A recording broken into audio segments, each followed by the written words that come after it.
Aujourd'hui, nous allons examiner une affaire du milieu du 19e siècle. Installez-vous confortablement pendant que nous partons pour la Nouvelle-Zélande. C'est l'apogée de la ruée vers l'or sur l'île du sud de la Nouvelle-Zélande. Ceux qui espéraient faire fortune affluaient par centaines vers les champs aurifères. Mais l'or n'attirait pas seulement ceux qui cherchaient à le trouver eux-mêmes. Il attirait aussi des individus peu recommandables qui cherchaient à le voler aux autres.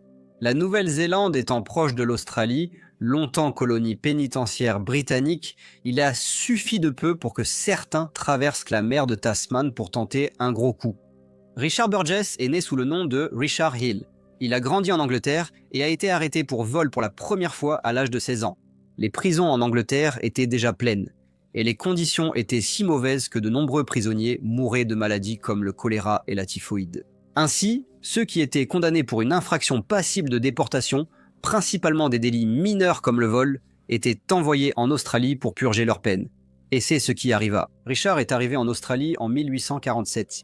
Il a purgé sa peine et, une fois libéré, il est retourné à ses habitudes de voleur, ce qui a entraîné plusieurs courtes peines de prison. À ce moment-là, Richard s'était fait une réputation dans la région de Melbourne. Alors en 1861, il a commencé à se faire appeler Richard Burgess.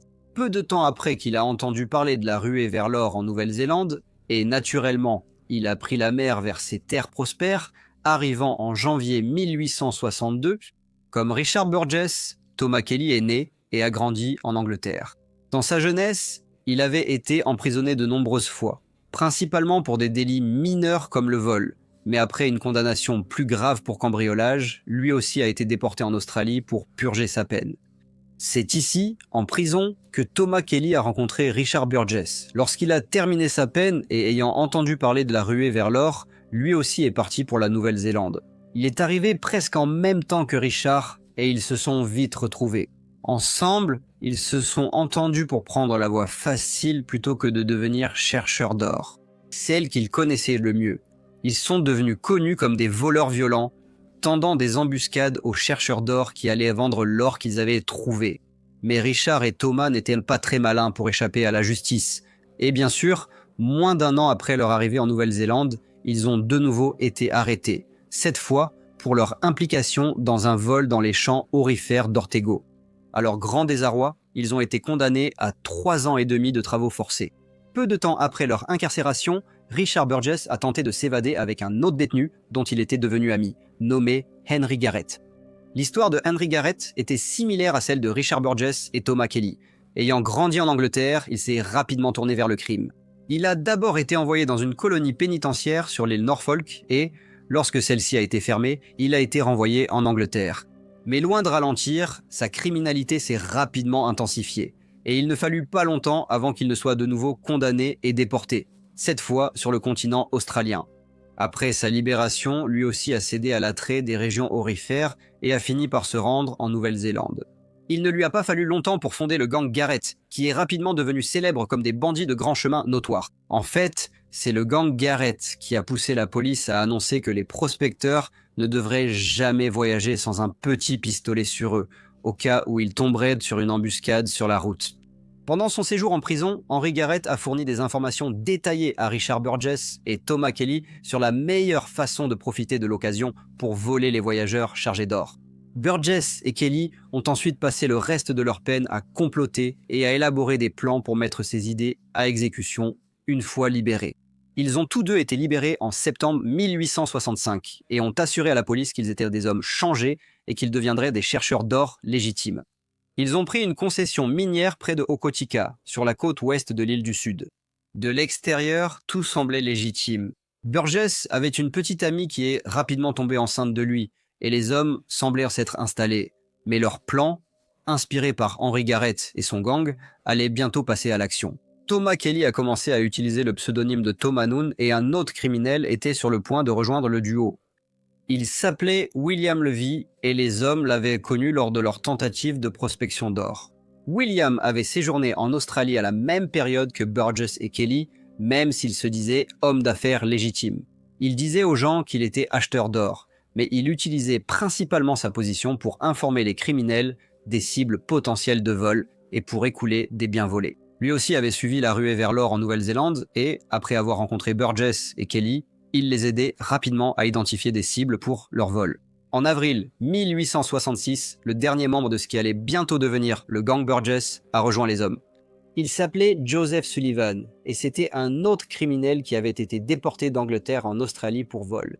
À sa sortie de prison, il s'était tourné vers des activités plus honnêtes, mais son engagement envers une vie sans crime fut rapidement corrompu par la promesse de richesse. Aujourd'hui, nous allons examiner un type de cas différent, celui d'un homme nommé John, qui possédait une fortune, mais a commis une erreur fatale qui lui a tout coûté. John a investi tout ce qu'il possédait dans une entreprise qui semblait solide comme le roc, pour découvrir un mois plus tard qu'elle avait fait faillite.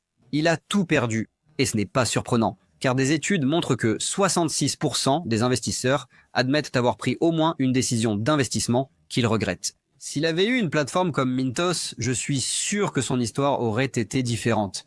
Mais qu'est-ce que Mintos ? Me demanderez-vous. En termes simples, vous prêtez de l'argent à des entreprises ou à des particuliers et vous gagnez des intérêts fixes en retour. Sur la plateforme Mintos, tout est si simple. Le rendement de chaque prêt est affiché dès le début. Le risque est clair et les paiements quotidiens offrent un revenu passif prévisible. Le tout simplement. Sur la plateforme, je peux filtrer les prêts selon le rendement que je souhaite, le niveau de risque avec lequel je suis à l'aise et même la durée du prêt. Mintos propose également des portefeuilles automatisés. Donc vous n'avez pas à tout surveiller en permanence pendant que vos rendements sont réinvestis automatiquement. Avec Mintos, le rendement moyen des prêts est de presque 11%. Mintos est en activité depuis 2014, compte plus de 600 000 utilisateurs et est réglementé dans l'Union européenne sous MiFID. Et comme vous passez par ma chaîne, vous bénéficierez d'un bonus exclusif allant jusqu'à 350 € lorsque vous investissez 500 € ou plus. Cliquez sur le lien dans la description ou scannez le QR code pour en profiter. Cher vieux John, s'il avait su, vous le savez. Alors ne ratez pas cette occasion commensurable. Lorsque son chemin croisa celui de Richard Burgess, Thomas Kelly et William Levy, ces 4 hommes, qui avaient tous été des condamnés envoyés d'Angleterre en Australie, devinrent connus sous le nom de gang Burgess. Un mois seulement après avoir rencontré Joseph Sullivan, le gang se lança dans des activités dictées par l'avidité en préparation de leur grand plan. Les hommes avaient d'abord besoin d'armes. Burgess décida de voler des revolvers dans un camp de police, non loin de l'endroit où il vivait avec sa petite amie. Après avoir réussi à voler les armes, il mit en place un plan plutôt sournois pour faire croire qu'il les avait trouvées. En les enterrant sur la plage, il s'assura que quelques habitants passaient à proximité lorsqu'il fit semblant de tomber sur les revolvers enfouis dans le sable. Il pensait qu'en agissant ainsi, si la police fouillait sa maison, il pourrait dire qu'il avait des témoins pour confirmer comment il avait obtenu les armes.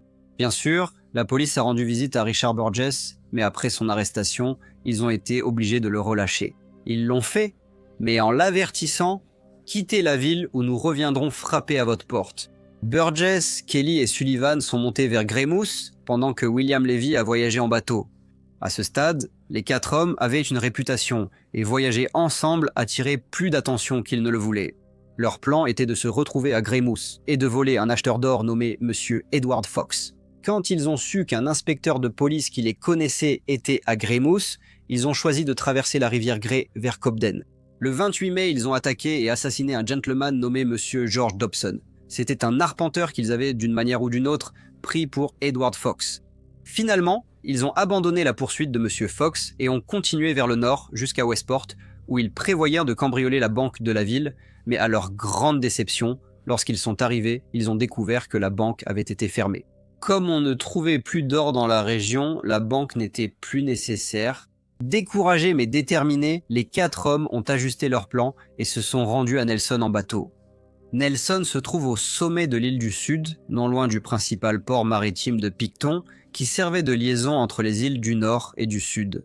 La situation géographique faisait de Nelson un centre populaire pour les chercheurs d'or qui revenaient des champs aurifères chargés d'or et avaient besoin d'un endroit pour déposer leurs richesses. Le gang a saisi cette opportunité et commencé à planifier des cambriolages de plusieurs banques en ville. Le voyage était assez long et il leur a fallu plus d'1 semaine pour arriver à Nelson, à tel point qu'ils étaient pratiquement sans le sou, ayant dépensé le reste de leur argent pour le bateau afin d'y parvenir.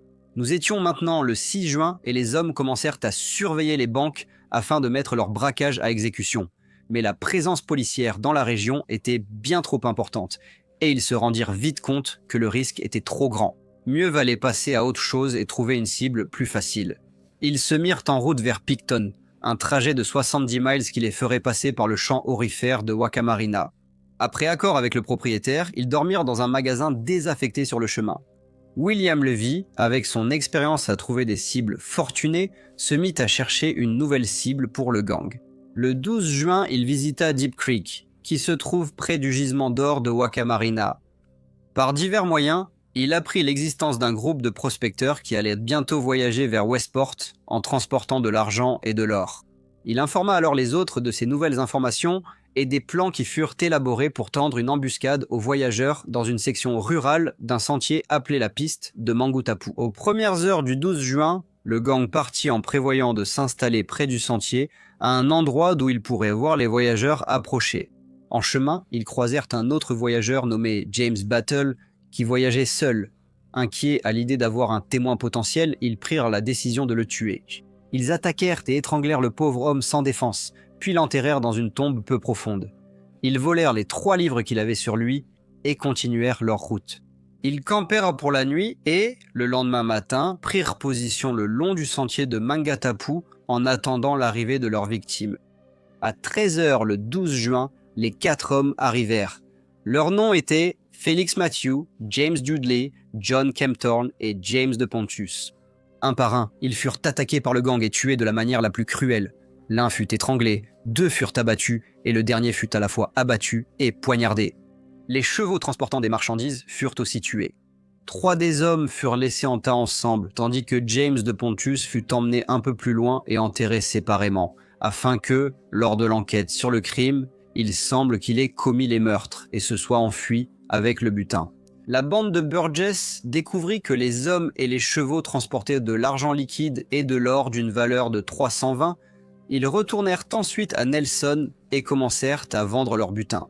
Ils logèrent dans divers hôtels sous de faux noms et préparèrent un plan pour aller à New Plymouth en bateau. Cependant, à l'insu de la bande, un gentleman nommé Henry Muller, qui était un ami de l'un des voyageurs assassinés, avait convenu avec le groupe de les retrouver à Nelson où ils devaient récupérer les chevaux. Voyageant avec quelques jours de retard, il a aussitôt signalé leur disparition à la police lorsqu'ils ne sont pas arrivés comme prévu. Henry s'est rendu à l'endroit où il les avait vus pour la dernière fois, à Deep Creek, et a rencontré un homme qui lui a dit qu'un groupe avait passé la nuit dans sa cabane désaffectée.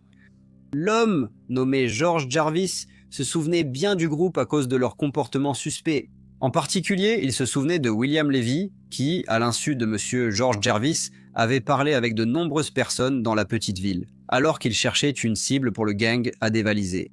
Henry Muller informa alors le sergent de police de Deep Creek de ses craintes que ses amis aient été assassinés. Le sergent de police accompagna George à Nelson pour organiser une équipe de recherche. Tout ce qu'ils trouvèrent, cependant, ce furent les chevaux massacrés.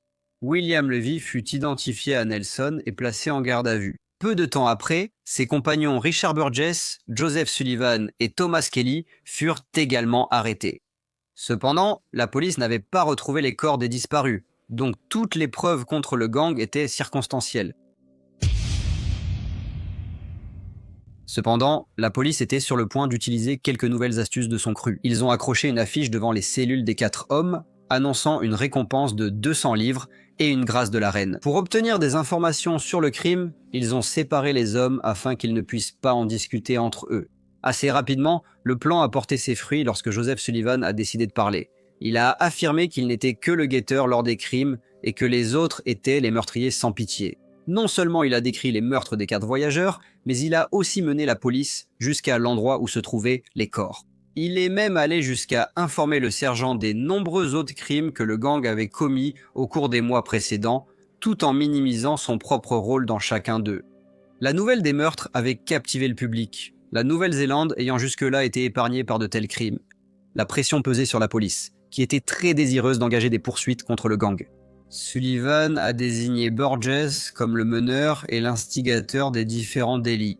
Pendant ce temps, les autres hommes, ignorant la trahison de Sullivan, ne parlaient pas, mais ils apprirent vite qu'il avait parlé à la police. Lorsque Richard Burgess, William Levy et Thomas Kelly furent accusés des meurtres des chercheurs d'or, ainsi que du meurtre de M. James Battle, l'identité de Sullivan fut officiellement révélée comme étant celle d'un informateur de la police. Lors des audiences préliminaires en août 1866, Richard Burgess écrivit une lettre dans laquelle il avouait tous les crimes dont il avait été accusé. et même davantage. Cependant, dans un étrange retournement de situation, il impliqua Joseph Sullivan et tenta d'innocenter à la fois Thomas Kelly et William Levy pour tous les crimes. Le jury, cependant, n'en tint aucun compte. Ils déclarèrent les 3 hommes coupables de plusieurs meurtres et le juge les condamna à mort par pendaison. En raison du rôle de Sullivan en tant qu'informateur, il bénéficia d'une amnistie pour sa participation au meurtre des chercheurs d'or, mais celle-ci ne s'appliquait qu'à cette affaire, et non au meurtre de James Battle que les procureurs avaient décidé de juger séparément. En septembre de la même année, Sullivan fut reconnu coupable du meurtre de James Battle et également condamné à mort par pendaison. Sullivan déclara qu'il devait être gracié en raison de l'accord conclu dans l'affaire précédente. À l'indignation du public, la police soutint sa demande. Il craignait que de futurs informateurs n'osent pas se manifester s'ils doutaient que leurs accords puissent les protéger de la peine de mort. La peine de Sullivan a été commuée de la peine de mort à la réclusion à perpétuité. Le 5 octobre 1866, Richard Burgess, William Levy et Thomas Kelly ont été conduits à la prison de Nelson. La potence fut construite pour les pendaisons, Nelson n'ayant jamais traité de meurtre auparavant. D'ordinaire, le public pouvait assister à ces occasions, mais en raison de la colère envers les hommes et leurs actes, il fut décidé que la pendaison aurait lieu en privé. Malgré cela, plusieurs personnes se rassemblèrent autour de la prison, espérant voir la sentence exécutée. Les hommes ont été conduits de la prison à la potence. Thomas Kelly était si bouleversé qu'il a dû être porté jusqu'à l'estrade. On leur a offert de dire leur dernier mot. Richard Burgess déclara qu'il n'avait pas plus peur de la mort que d'aller à un mariage. Tandis que William Levy déclara calmement son innocence, Thomas Kelly, parvenant finalement à parler, se mit à lire un discours décousu. Il était en plein milieu de sa phrase lorsque le bourreau tira le loquet, ouvrant la trappe à 8h30 du matin. Après leur décès, les médecins disséquèrent leur corps. Selon la pratique de l'époque, des moules de leur tête, appelés masques mortuaires, furent réalisés. On croyait que l'essence du caractère d'un homme pouvait être déterminée en observant la forme des traits de sa tête, dans une pratique appelée la phrénologie. Les 3 hommes, Richard Burgess, William Levy et Thomas Kelly, furent ensuite enterrés dans des tombes anonymes dans la cour de la prison à Nelson. Mais qu'est-il advenu de l'informateur Joseph Sullivan ? 2 ans après l'exécution de ses anciens compagnons, il fut transféré à la prison de Dunedin, où il continua de protester, affirmant qu'il devait être gracié en raison de son accord d'amnistie. Il fallut encore 6 ans avant qu'en 1874 le gouverneur, Sir James Ferguson, lui accorde sa grâce à une condition, qu'il quitte immédiatement la Nouvelle-Zélande et n'y revienne jamais. Une condition qui incluait également l'interdiction de se rendre en Australie. Il retourna en Angleterre par bateau, mais moins de 6 mois plus tard, il repartait déjà pour l'Australie, où il avait été envoyé comme bagnard. Sa liberté fut de courte durée et il fut rapidement arrêté et condamné à 3 ans de prison. À sa libération, le gouvernement de l'époque tenta de le faire expulser vers la Nouvelle-Zélande, ce qui fut bien sûr refusé, compte tenu des conditions antérieures de sa libération. Les avis diffèrent sur le sort de Joseph Sullivan. Certains affirment qu'il est effectivement retourné en Nouvelle-Zélande sous un autre nom, tandis que d'autres prétendent qu'il est mort en Australie. Encore aujourd'hui, le mémorial se dresse sur le sentier de Mangatapu, à l'endroit où les voyageurs ont été assassinés. Cette zone s'appelle désormais Rocher du Meurtrier. Les masques mortuaires des 3 hommes pendus sont toujours exposés au musée provincial de Nelson. En 2020, un court-métrage intitulé « Death Around Every Bend » a été produit, racontant de façon macabre l'histoire des meurtres de Mangatapu en 1866. Bonjour à tous, et merci beaucoup de m'avoir écouté. Comme d'habitude, n'hésitez pas à laisser vos commentaires ou retours, et j'espère vous retrouver tous dans le prochain Briefcase.